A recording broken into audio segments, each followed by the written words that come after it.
سڵاتان لێ بێم کاتتان باش لەم دیدارە تایبەتە بە ئامادەبوونی کاندیدێکی هەڵبژێردرا و بۆ ژووری پیشەسازی و بازرگانی هەڵەبجە باز لە کۆمەڵێک تەوری تایبەت بە دۆخی بازرگانی لەو شارە دەکەم. ئاشکرا ژوورە بازرگانەکان بە درێژایی مێژوو هەمیشە لە زانستی ئابووریدا گرنگی و ئەهمیەتی خۆیان هەبوو بۆ پێشخستنی کەرتی ئابووری. ئێستا ئەگەر سەیری دیمەنە ئابووریەکان لە تەواوی دنیا بکەین دەبینین ژوورە بازرگانەکان تەنها لە بابەتی پێشبینی و بادرە نەماوەتەوە بۆ بابەتی ئابووری، بەڵکو خۆیان بوون بە مەطبەخی دروستکردنی نەخشە ڕێگا بۆ چارەسەرکردنی قەیرانە ئابووریەکان لە تەواوی دنیا. بەپێی ئەم پێوەرە بێت ژوورە بازرگانەکانی ئەمە لەکوێی ئەمەدان، ئایا توانیوانە ئەو ڕۆڵە ببینین کە لەسەر شاریان بۆ لە ماوەی ڕابردوو، یاخود دەبێ پلانەکان بەرنامەکان بە شێوەیەک بێت کە دەبێت ڕۆڵی خۆیانیان پێ بدرێت. بە تایبەتی سنووری پارێزگای هەڵەبجە ناوچەیەکی دەواازی گرنگە لەگەڵ کۆماری ئیسلامی ئێران کە قەبارەی بازرگانی ساڵانە بە ڕێژەیەکی بەرچاو لەو سنوورە هەیە. ئەم ژوورە کە تازە دەست بەکار دەبێتەوە بە ڕۆحێکی نوێ و بە شێوەیە کە دەتوانێت چی بکات بۆ پێشخستنی کەرتی ئابووری لەو شارە، دەتوانێت ئەو گۆشەگیرەی کە هەڵەبجەی تێدا بۆ لە ماوەی ڕابردوو ڕزگار کات. حتمما لەگەڵ هەمومانە کۆمەڵە پرسی تایبەت هەر بە دۆخی بازرگانی دەکەمە تەورێک و گفتوگۆی زیاتر لەگەڵ میوانەکەم بەڕێز کاک خەلیل حاجی هەیاس، ئەندامی دەستەی دامەزرێنەری ژووری بازرگانی پیشەسازی هەڵەبجە و کاندیدی هەڵبژێردراو بۆ ژووری پیشەسازی بازرگانی لە پارێزگای هەڵەبجە. کاک خەلیل سپاس بۆم دەرفەتە و سەرەتاش پیرۆزبایی دەرچوونی لێ دەکەم وەکو کاندیدی هەڵبژێردراو لە سنووری پارێزگای هەڵەبجە. سپاس دەستان خۆش، سپاس بۆ میوانداریەکەتان. ئەگەر پرسیارەکە بەو شێوەیە بیکەم، ژووری بازرگانی لە زانستی ئابووریدا تعبیرێ لە چی، یان بە دیوێکی تردا خۆت دەستەی دامەزێنەری ژووری پیشەسازی بازرگانی هەڵەبجەیت، دەتوانی وەکو سەرەتایەک بۆ دەواازەیەک بۆ چونێنەوە باسەکە باسێک لە دامەزراندنی ئەم ژوورەکەی دامەزراوە تا ئێستا توانیوتی چی بکات بۆ پێشخستنی کەرتی بازرگانی؟ سپاس. بە ناوی خوا، ئێمە لە ساڵی 2019 ژووری بازرگانی هەڵەبجە تەشکیل کراوە. لە سەرەتای دروستبوونمان یەکەم دەست بەکار بوومان توانیمانە تا ئێستا سەروەی 1300 ئەندامێ دروستکەین بۆ خۆمان، زۆرە بۆ مدەتە کەمەش، و هەوڵێکی زۆرمان داوە بژانەوەیەکی بەرچاو لە سنووری پارێزگای هەڵەبجە و دەوروبەری دروست بکەین. نمونەی زیندووشمان هەیە لەوەی کە لای جەنابتان معلومە ئەوە هەناری هەڵەبجە چوەتە دەرەوە بە پشتیوانی هەموو بازرگانان و حکوومەت و لە ئێستاشە هەوڵێکی زۆرەیە بۆ کردنەوەی ئەو مەرزانە بە تایبەت مەرزی سازان هەموو ڕێکارەکانی تەواو بوو، بەس کەوتوێتە دەستی کۆماری ئیسلامی ئێران. پردی توەقوتمانەیە، ئەویش قەرار بوو جەنابی سەرۆکی حکوومەت لەم ساڵدا بیکات و بەس هۆکارەکەی نەهاتنی، ئەوە بابەتێکی ئەوە هەیە.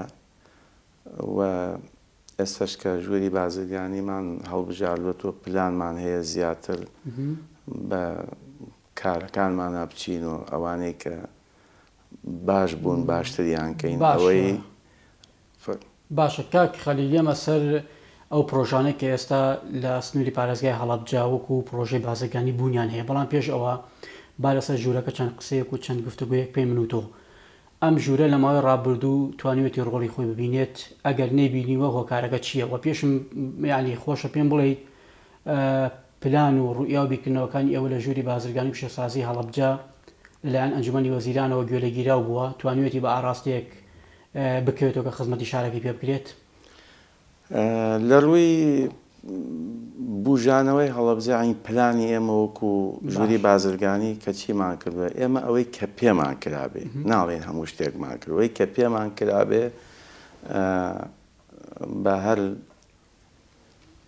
هەموو ئەندامان و هەر یەکێو بە پێی خۆی، سەرۆک بە پێی خۆی، ئەندامەکان بە پێی خۆیان، کەس قسووری نەکردووە.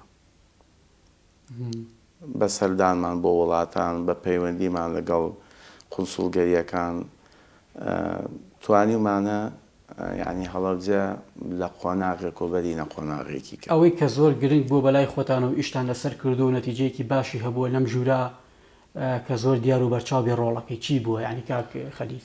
ئێمە مەرزی سازان زۆر کەسەڵێ هی منە و ئەمانە عادەتەن سەرکەوتن مشتری زۆرە. وابزانم ئەگەر متابعەی تەلەڤیزیۆنەکان کە ئێمە لە سەرەتای کۆرۆناکەشا بوو چوینە بەغدا. سەردانی ئەو وەختە سەرۆک کۆمارمان کرد و سەردانی دکتۆر عومەر ئەوایلیمان کرد ڕئیسی مەنافیزی حودودی کە ئیشی باشمان کرد بۆ ئەو مەرزە. وە شکر بۆ خوای سەر جێبەجێ بووە. مەرزەکە کراوەتەوە؟ نەکراوەتەوە. لای عێراق تەواو شتی نەماوە. بە دیوی ئێرانایە. ئێران جا هۆکارەکەی چییە و بۆ نایکاتەوە بۆ چ کارێکی ماوە چی ئەوە دەستی خەلیل ئەم مەرزەیانی سەرۆخت و ماوەیەکی دوور و درێژە باز دەکرێت بۆ کردنەوەی. یعنی ئەو بۆتان ڕوون بۆتەوە کە ئێران لەبەرچی هۆکارێک ئەم مەرزە ناکاتەوە بە ڕووی سنووری هەڵەبجە؟ لێمان نەپرسیونەوەی کە بڵێن بۆ ناکرێت. ئێمە تەقریبی ئەم مانگی حوتە بوو چوینە کرماشان. باشە. هەمان پرسیارمان لێکردن. ئەوانیش هەر پرسیارەکەوان بوو تیان بە ئومێد ئیشەڵا ئەکرێت و. یعنی پەنجەیان نێخستە سەر برینەکە بۆ ناکرێت. یعنی وەکو کاری ئیداری و ڕۆتینی ئەوەی کە پێویستە بەکردنەوەی مەرزەکە ئیشەکان تەواو کراوە. لای ئێمە بڕیاری لەسەر دراوە. باشە. بڕیار لە دوای بڕیار کۆمەڵێک کاری ئەوێ. ساحەی ئەوێ، هی سیارەی شوێنی سیارەی ئەوێ، کابینەی ئەوێ بۆ یعنی شوێنێکەوێ کە سیمای مەرزی پێوە دیار بێت. تا ئێستا نە لەم دی و نە لەو دی شتێکی وای بۆ نەکراوە. بە تایبەت ئەو دی و هیچ دەستکاریە نەکراوە. باشە. بەکردنەوەی مەرزەکە دۆخی بازرگانی تەسەور دەکەن یعنی پێ بنێتە ئاستێکی باشتر؟ بە تەئکید. چۆن دەبێت ئەم باشیە بۆ نمونە؟ ئەو باشیەی ئێستا بار هەڵگرەکان لە کرماشان نزیکترن بۆ مەرزی هەڵەبجە. بەناو هەڵەبجە هەروە. باشە. ئێستا کە هەر بازرگانیەکمان لە باشما خۆیەت خۆ نایەتە هەڵەبجە. دەچن و سێ سادەقو لەوێ دەڕۆن. یعنی ئەمە وەکو شاڕەیەکی گرنگی بازرگانی ئەمە ئەبێتە شاڕەیەکی بازرگانگەی.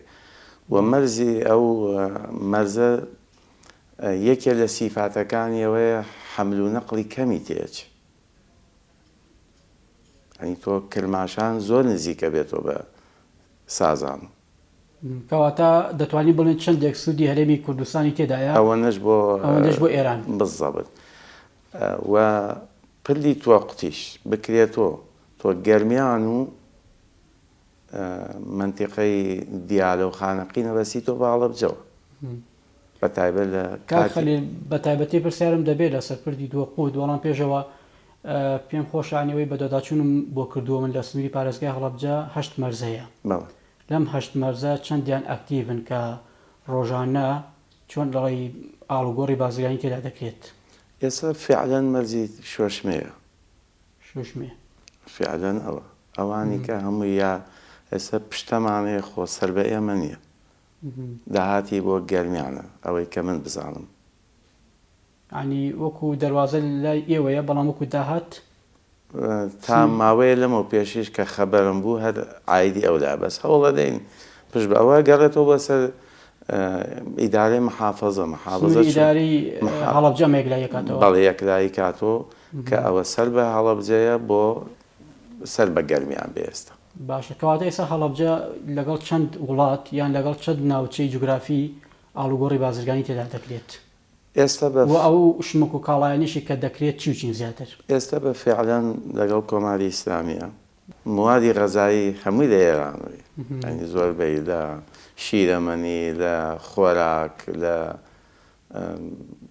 هەموو پێویستیاتەکان حتا پێویستیاتی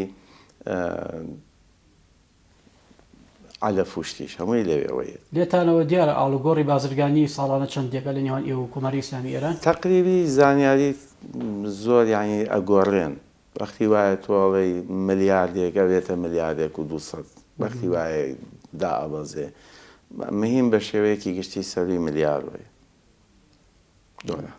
باشە کەواتە ئێستا ئەوەی کە هەڵەبجە زۆر پێویستیەتی کە زۆر گونجاوە بۆ ژینگە و ئاوها و خاکەکەی کە وەکو ڕۆڕۆی بازرگانی بەرەو پێشەوە ببرێت پێویستی بە چ جۆرێک لە پرۆژە هەیە؟ پرۆژەی ئێمە هەڵەبجە بە تایبەت لە ڕووی گەشتیاریوە زۆر باش. گەشتیاری بەس دەستکاری مەکە و کۆمەڵێ ئاسانکاری بکە بۆ خەڵکەکە هەم لە ڕووی جادە و بان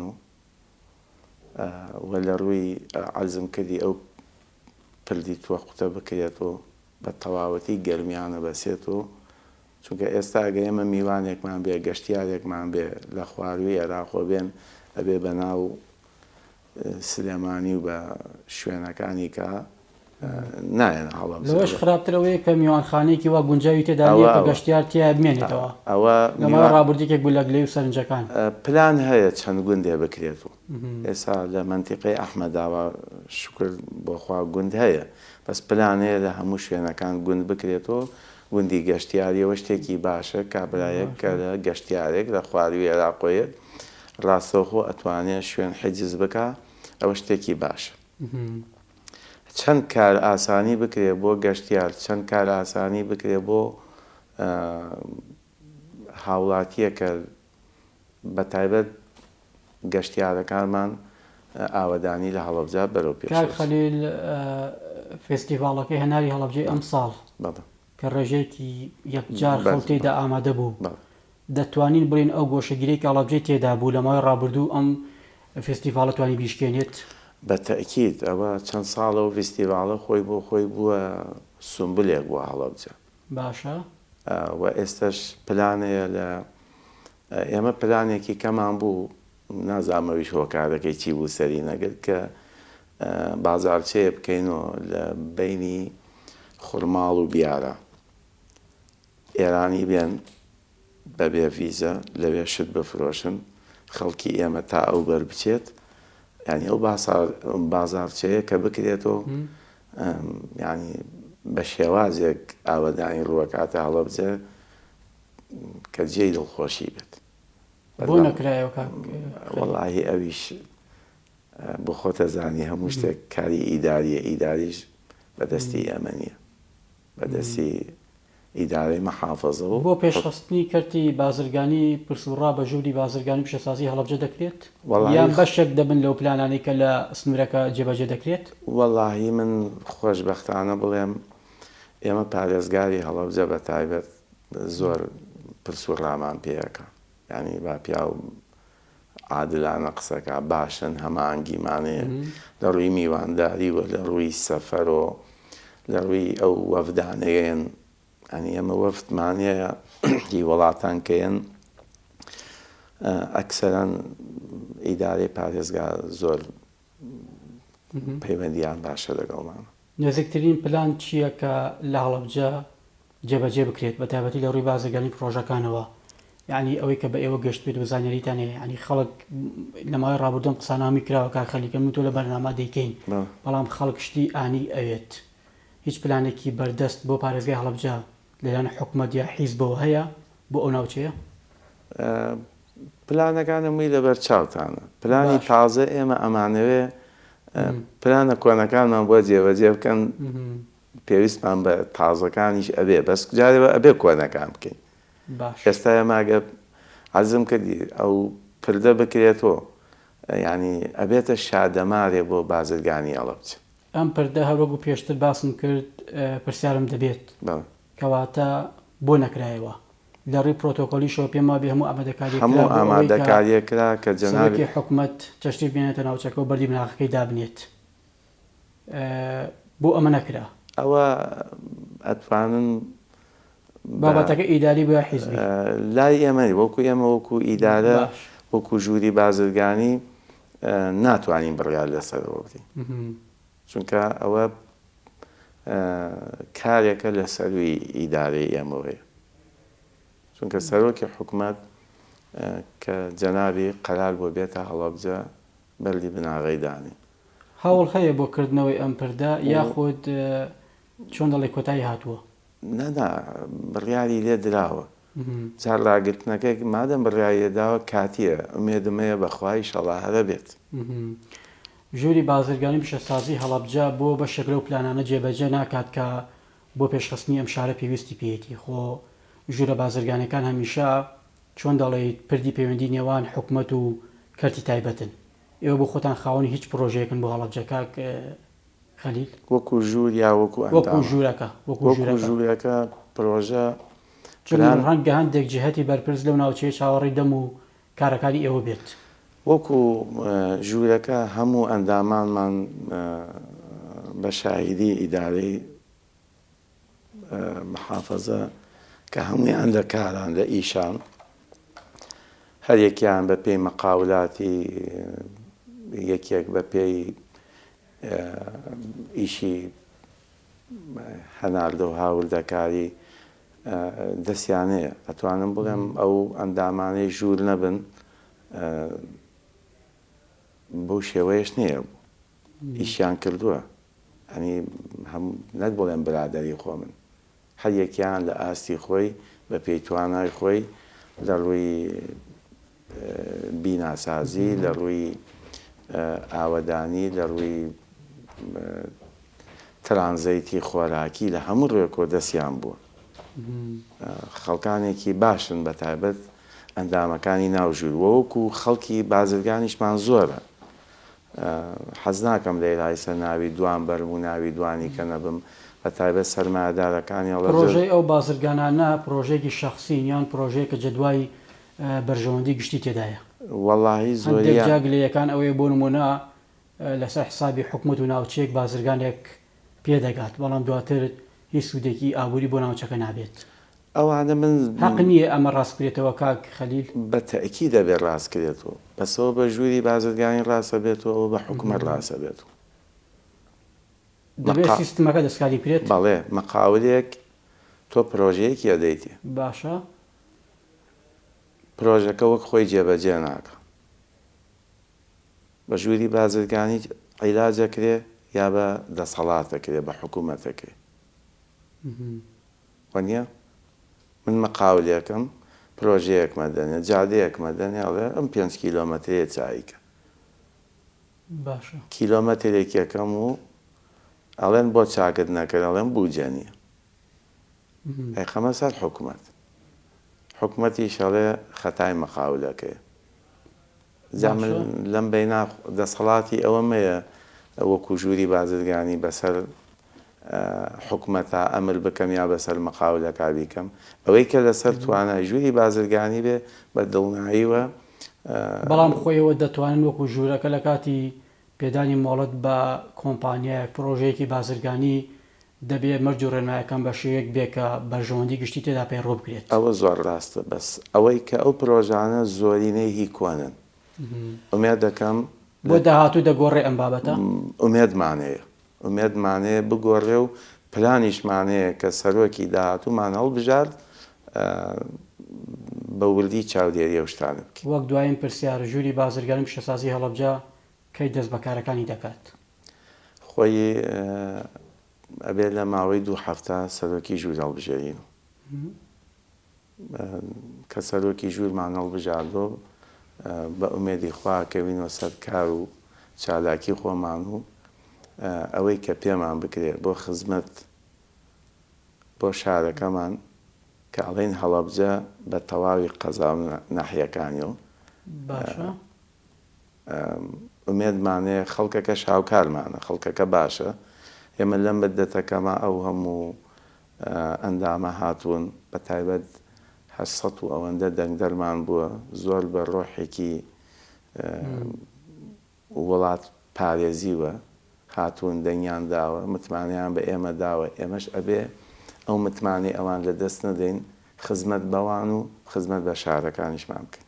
بەڕێز خەلیل حاجی هەیاس کاندیدی هەڵبژێردای پارتی دیموکراتی کوردستان لە پارێزگای هەڵەبجە لە ژووری پیشەسازی بازرگانی هەڵەبجە سپاس بۆ ئامادەبوونت دووبارە بەخێر بێت. سپاس بۆ ئێوەش سپاس بۆ کەناڵەکەتان. بینەرانی بەڕێز و خۆشەویستاتەوەیەکی دیکە و بەرنامەیەکی دیکە شاد و بەختەوەر بن.